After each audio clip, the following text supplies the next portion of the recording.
All right, so today we're taking a look at this cooktop stove that was sent to me at no charge for this review, and I want to show you how this operates outside of a natural countertop stove. This is specifically designed to be a countertop stove that fuels off of natural gas. Now they do send you everything that you need to convert that over to a propane gas, and that's what we're doing out here in the garage today, showing you how it's converted to the propane gas and then show you how it works.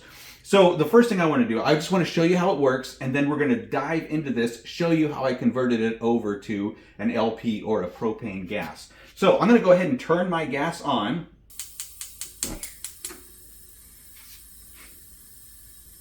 Now you can control that flame, high or low, whatever you're cooking, which is super, super nice. Now let me show you how I converted this over to a propane gas.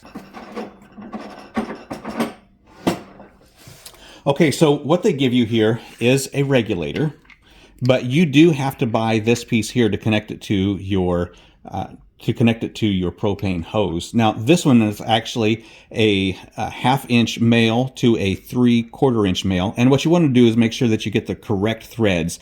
These brass threads are not the right threads. I was able to get it to work, but you do need to get the British threads on there before getting an adapter that just works well. Now on your regulator, there is an adjustment that needs to be made here as well. If you just unscrew this cap right here, there is a flow nozzle right here that needs to be turned. So you're going to just take this out and you're going to flip it around just like that. So on the cap, the body of this stem, you can see where it says natural gas and it has an arrow there. Kind of hard to see, but let me see if I can get that in there for you. You got a natural gas and then you got an LP. LP is down and natural is up, so I got that in there correctly. When you need to switch that, you're just going to turn that around just like that, and now you're going to be set up for natural gas. But because we are doing propane, we'll put this back just like that. And then when you do connect this to the stove, there is an arrow right here, and so you want to make sure that the arrow is going to the stove itself.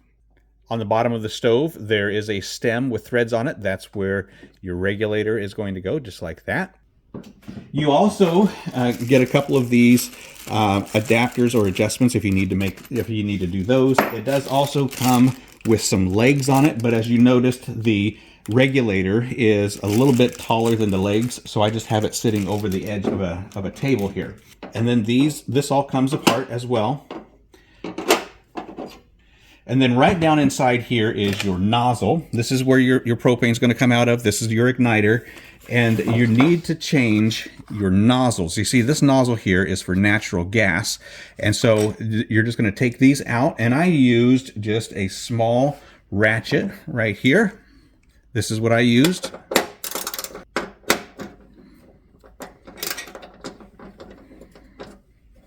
And that's the nozzle there. And you do have a natural gas nozzle and a propane nozzle. This is going to sit right over the nozzle, just like that. And you want it to set flat. Put your outer ring on, your inner ring, and then you're good to go. You're going to do the exact same thing on this one, except on this one here, you want to make sure that you have your holder ring right there, right over your igniter. Just like that, and you're good to go.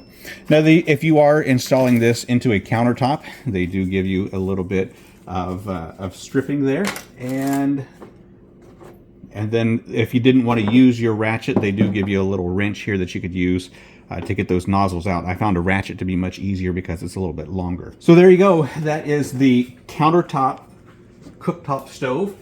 It can either be used for natural gas or LP gas.